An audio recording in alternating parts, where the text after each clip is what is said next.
मान बढ़ाई जमपुर जाई, तुम होए रहो दास समदासा। मान बढ़ाई में रहोगे तो काल के लोक में रहोगे। मान बढ़ाई छोड़ के परमात्मा में श्रद्धा बढ़ा के ज्ञान को आधार बनाकर इस सफर को तुम तय करो।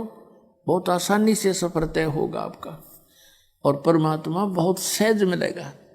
अब फिर ये जब सब समस्याएं हमारी हल हो जाएंगी और फिर भी कोई ऐसी बात आएगी तो दाता दूर नहीं। परमात्मा ने यही करके दिखा था कि किसी ने उनके साथ बकवाद कर दी थी, चिट्ठी डाल दी, 18 लाख व्यक्ति आगे इकट्ठे हो गए, खाना खिलाओ भोजन दो 3 दिन और साथ में 2 हर और 1 असरफी कि ऐसा सबको दिया जाएगा। इस लालच में दुनिया इकट्ठी होगी।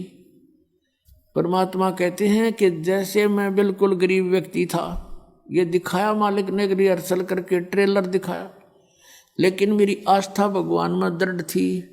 मैं कंगाल था, मैंने सब कुछ मालिक पर सौंप दिया था। कहते हैं सर्वस्व सौंप देत साहेब को काज जिन्हों के सरिया। जो सर्वस्व सौंप देते हैं मालिक पर, कहते हैं फिर दाता हाजिर खड़ा रहता उसके लिए। फिर ये दिखा के देखो मेरे लिए परमात्मा ने केसो रूप बना लिया था। वो थे तो खुद ही, और केसो रूप बना के देखो 18 लाख व्यक्तियों को 3 दिन तक भोजन भी दिए, 2 हर भी दे दी, कंबल और साथ में असरफी यानी 10 ग्राम सोना डेली प्रत्येक खाने के बाद दिया।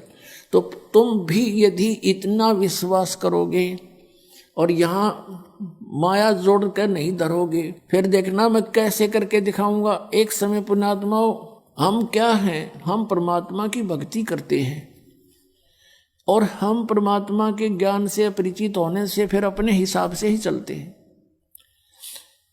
आदरणीय गरीबदास साहिब जी को परमेश्वर मिले थे कबीर देव जी, और फिर वो वाणी परमात्मा की उन्होंने लिखवाई। उस वाणी को पढ़कर बहुत से अनुयायी भी होने लगे गरीबदास साहिब जी के जाने के बाद। और पुण्यात्मा जो होती हैं वही परमात्मा की खोज में लगी हैं, तो वो किसी ना किसी गुरु के पास अवश्य चले जाते हैं और उस संत के बताए मार्ग पर वो करते हैं। अब जैसे और उनके होते हैं वो पिछले संस्कार, पिछले पुण्य होते। जैसी भी आपको शास्त्र अनुकूल साधना मिल गई तो ये आपके वर्तमान में किए हुए पुण्य भी आपके साथ होंगे। तो जैसे ये राधा स्वामी पंथ बना है, जैसे शिवदयाल जी थे, ये बहुत अच्छी पुण्यकर्मी प्राणी थे।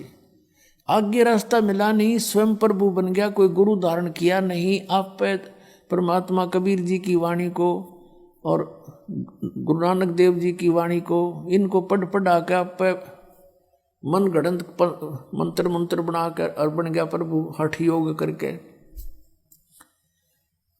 और उसको साथ साथ और बहुत से प्राणी और बिगड़ गए उसके साथ, उसको परम धड़ी मान के। एक व्यास के अंदर जयमल सिंह जी हुए हैं, उन्होंने उनसे नाम लिया, उन्होंने व्यास में एक डेरा स्थापित कर दिया। उस श्री जयमल सिंह जी के एक श्री सावण सिंह जी संत उनके शिष्य हुए। अब सावण सिंह जी के जो संत शिष्य आगे बहुत से बने, उनमें से एक बिलोचिस्तानी शाह मस्ताना खेमामल जी, जिसने सच्चा सौदा सिरसा के अंदर एक स्थापना कर दी डेरे की। अब देखो श्री सावन सिंह जी के शिष्य तो बताते हैं लाखों की संख्या में थे, लाख के आसपास, उन्हें 1.25 लाख के आसपास बता रहे नाम दिया। तो उनमें से ये खेमामल जी ही क्यों प्रभु बन गए? अलग से उसको कोई नाम देने का आदेश भी नहीं दिया, क्योंकि ये कैसे अपने आप में अलग से गुरुपद बना लिया। उसमें सिद्धियाँ भी थी, बहुत से उनके प्रमाण हैं कि औरों को उसने बहुत सी राहत भी दे दी, कुछ सुख भी दिए हैं। तो वो कैसे था? वो इसकी अपनी पूंजी थी, पिछले संस्कार थे इसके, पुण्य थे इसके, और अन्य लाखों थे वो ना पढ़ पे ऐसे एकदम। तो ये पिछले संस्कार से ही उसके कुछ थोड़े बहुत पूंजी थी, धन था भक्ति का, वो खत्म हो गया। अंत में इंजेक्शन रिएक्शन से उसकी मृत्यु हुई, वह बैटरी डाउन होगी, पिछले जन्म में चार्ज की हुई। तो ऐसे जीवन व्यर्थ होता है इनका।